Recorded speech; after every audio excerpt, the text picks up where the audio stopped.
आपको बैठने का अधिकार, माताओं बहनों को कपड़ा पहनने का अधिकार, श्रृंगार करने का अधिकार, संगठन बनाने का अधिकार, डीएम एसपी कलेक्टर बनने का अधिकार, सांसद विधायक बनने का अधिकार, प्रधान से लेकर के प्रधानमंत्री तक बनने का अधिकार जिन्होंने दिया, बोधिसत्व भारत बाबा साहेब बी आर अम्बेडकर साहब को पुष्पित करते हुए नमन करता हूँ। इसी के साथ साथ आप लोगों के बीच से, आप लोगों के परिवार से, आप लोगों के समाज से मान्यवर कांशीराम साहब, जिनकी बदौलत जो बोधिसत्व भारत बाबा साहेब बी आर अम्बेडकर साहब के विचार को जिंदा करने के लिए पूरा जीवन समर्पित कर दिए, गांव-गांव चलकर, घर-घर चल करके अपनी पूरी शक्ति लगा करके एक बहुजन समाज को, बहुजन संगठन को खड़ा किए और बोधिसत्व भारत बाबा साहेब बी आर अम्बेडकर साहब के विचार को जिंदा किए। तो एक बार उस मसीहा, उस महापुरुष का भी नाम दोहराना चाहेंगे जो आज आप लोगों के बीच में नहीं है, मान्यवर कांशीराम साहब, जिन्होंने पूरे भारत में बहुजन समाज के संगठन का मजबूती से एक स्तंभ खड़ा किया था। और इसी के साथ साथ जो आज इस संगठन में और पार्टी में मान्यवर कांशीराम साहब के विचार को जिंदा करने वाले आप लोगों के परिवार जिले से इन्होंने एक भीम आर्मी संगठन खड़ा किया। भीम आर्मी संगठन सभी लोग जानते हैं सभी लोग। तो भीम आर्मी संगठन कौन बनाया?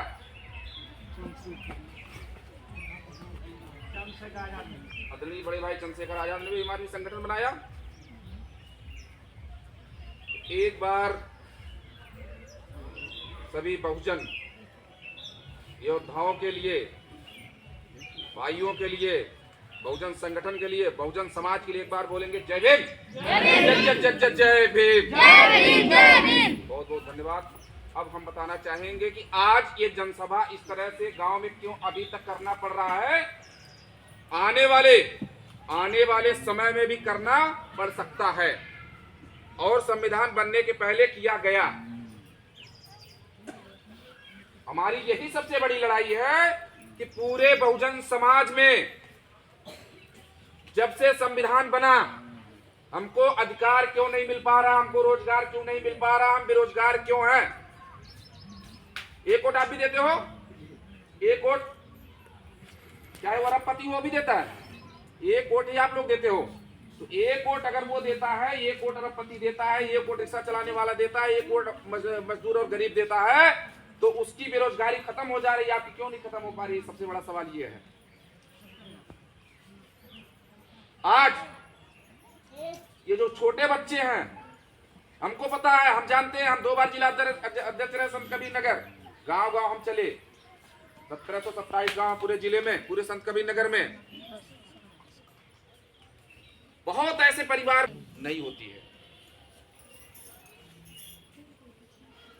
तो हम लोग वो सामान्य जीवन जीने के प्रयास में लगे हुए हैं, जिलाने के प्रयास में लगे हुए हैं, उन बच्चों के भविष्य के लिए लगे हुए हैं कि जिस तरह से एक डीएम का बच्चा अच्छे स्कूलों में पढ़ता है, प्राइवेट स्कूलों में पढ़ता है, अगर हम लोग की सरकार होगी, हम लोग सत्ता में होंगे, तो डीएम का बच्चा भी एक प्राइमरी स्कूल में पढ़ेगा, अगर हमारा बच्चा प्राइमरी स्कूल में पढ़ेगा। हमको ये समझना चाहिए, डीएम अगर बैठने की कमाई आपके गरीब मजदूरों के खून पसीने की कमाई एक थाना अध्यक्ष खाता है, एसपी खाता है, डीएम खाता है, सांसद विधायक खाता है, मुख्यमंत्री प्रधानमंत्री खाता है, तो आप मजबूत नहीं हो, लेकिन आप की कमाई खा करके वो आपके ऊपर ही शोषण करता है।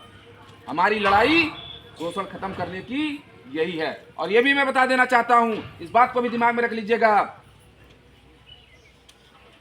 कि बहुत कई सौ पार्टियां आई इस देश में, कई सौ पार्टियां इस देश में आई, और इस देश में पार्टी तो बन रही, पार्टी आ रही है, लेकिन बोधिसत्व भारत बाबा साहेब अम्बेडकर साहब के संविधान में जो आपका अधिकार है, आरक्षण है, अधिकार है, संविधान को पूर्ण रूप से पारित होने के बाद भी आज तक पूर्ण रूप से जो है आरक्षण लागू क्यों नहीं हुआ? क्यों नहीं हुआ? क्या कर रही पार्टी, क्या कर रहा संगठन, क्या कर रही पार्टी, क्या कर रहा संगठन? जब चुनाव आता है तो मुख्यमंत्री योगी आदित्यनाथ जी, हम लोग लाखों लाखों के मंच पे बोलते हैं। अभी जो है दिल्ली में कम से कम 2.5 लाख की संख्या में हम लोग धरना दिए थे। पूरे जिले जिले से पूरे भारत में डीएम को ज्ञापन दिया गया। क्रीमी लेयर जो लागू है, आपका आरक्षण हटाया जा रहा है। विपक्ष सरकार जो कर रही है, क्रीमी लेयर जो लागू हुआ, आरक्षण हटाया जा रहा। आरक्षण आपके पास नहीं होगा। आरक्षण होने के बाद अगर ये हालत है, आरक्षण अगर नहीं होगा तो आप सोच लीजिए क्या हालत होगी, क्या हालत होगी आपकी। आरक्षण आपका अधिकार है, किसी का दिया हुआ भीख नहीं है। 1935 में नर्मदा जेल में जब गांधी जी अनशन पे बैठे थे तो बोधिसत्व महात्मा बाबा साहब बी आर अम्बेडकर साहब ने एक अलग देश की मांग किया था। तो जब हम लोगों का अलग देश होता तो हम लोगों के प्रधान होते, हम लोगों के मुख्यमंत्री होते, हम लोगों के प्रधानमंत्री होते, हम लोगों के डीएम एसपी कलेक्टर होते कि नहीं होते, होते कि नहीं होते। लेकिन विपक्ष के नेताओं ने तब भी नहीं होने दिया। बाबा साहब ने प्रस्ताव रखा कि ये समाज के लिए कुछ चाहिए, आरक्षण का जो है प्रस्ताव रखा गया और आरक्षण 10 साल के लिए था। लेकिन आरक्षण 10 साल के लिए तब था जब आपका अधिकार, जैसे मान लीजिए 100 बीघा अगर उनके पास है, 100 बीघा आपके पास भी होना चाहिए।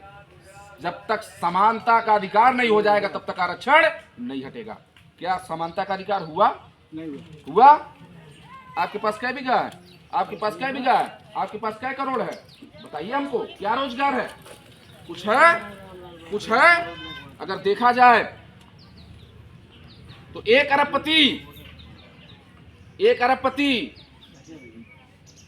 1 वोट देता है, 1 वोट दे करके सांसद, विधायक, मंत्री, मुख्यमंत्री, प्रधानमंत्री बनाता है। और देखा जाए तो एक गरीब फावड़ा चलाने वाला भी व्यक्ति 1 वोट दे करके मुख्यमंत्री, प्रधानमंत्री बनाता है। अगर आप 1 वोट दे करके मुख्यमंत्री, प्रधानमंत्री बनाते हैं तो क्या अरबपति से कम है? इस देश में हमारा अधिकार नहीं है? अधिकार नहीं हमारा है। तो इस बात को समझने की जरूरत है। और इसके साथ साथ ये भी मैं बता देना चाहता हूं, ये बात दिमाग में आप लोग बैठा लीजिएगा। इस खाली गुलरिया गांव की बात मैं नहीं कर रहा हूं, पूरे संत कबीर नगर की बात कर रहा हूं, पूरे प्रदेश की बात कर रहा हूं। जिस तरह से आज तक जब से संविधान लागू हुआ है, जिस तरह से भीम आर्मी ने काम किया है, आज तक कोई संगठन पार्टी काम नहीं किया है, कोई नहीं काम किया है। वो कौन है? बाबा कांसी राम साहब की ताकत, आपकी ताकत, नौजवान भाइयों की ताकत, बहनों की ताकत, माताओं का आशीर्वाद। आज हम लोग एसपी के सामने गरजते हैं, एसपी को डांटते हैं, डीएम को डांटते हैं, तो किसकी देन है? भीम आर्मी की देन है, बाबा साहब की कलम की देन है, माननीय कांसी राम साहब के विचार की देन है कि नहीं है? हम तो कहते हैं, हमने जो है हमने ठाना है कि इसी जो है समाज में समर्पित हो जाएंगे। हम भी बीएसएफ की नौकरी छोड़े थे, हम नौकरी करते तो क्या कम कमाते, परिवार हमारा नहीं चलता? हमने भी नौकरी छोड़ा बीएसएफ की। लेकिन हम लोगों का सबसे बड़ा सवाल यह है कि हमारे जैसे, आप जैसे नौजवान साथियों को राजनीति में जगह नहीं दिया जाता है। अगर आप राजनीति में नहीं जाएंगे, आप सांसद नहीं बनेंगे, आप विधायक नहीं बनेंगे, आप ब्लॉक प्रमुख नहीं बनेंगे, तो ये बताइए जब आप नहीं बनेंगे, अगर जो है कोई दूसरा बनेगा तो आपकी सुनेगा? तो हमारा काम है नेता पैदा करना। हम लोगों का काम है गांव-गांव चल करके अपने भाइयों को जोड़ना और अपने भाइयों को वो भी जो है वहां पहुंचाना कि ये गांव की आवाज संसद में गूंजे, ये गांव की आवाज राज्यसभा में गूंजे। बहुत नेता हैं। हाथरस का एक मामला आप सुने होंगे, जो भी नौजवान साथी हो जानते होंगे, सोशल मीडिया पे देखे होंगे। एक बहन के साथ दुष्कर्म होता है। दुष्कर्म होने के बाद उसको जिंदा साबुत खत्म करने के लिए कि ये तेज तर्रार लड़की है, अगर कुछ विरोध करेगी, कोई बात करेगी तो हमारी जेल हो जाएगी, सजा हो जाएगी, इसलिए उसके ऊपर जिंदा पेट्रोल डाल करके उसको जिंदा जला दिया जाता है एकदम बीच रोड पे। हाथरस का मामला कौन कौन जाने? सारे लोग जो भी सोशल मीडिया से जुड़े साथी हैं वो सब लोग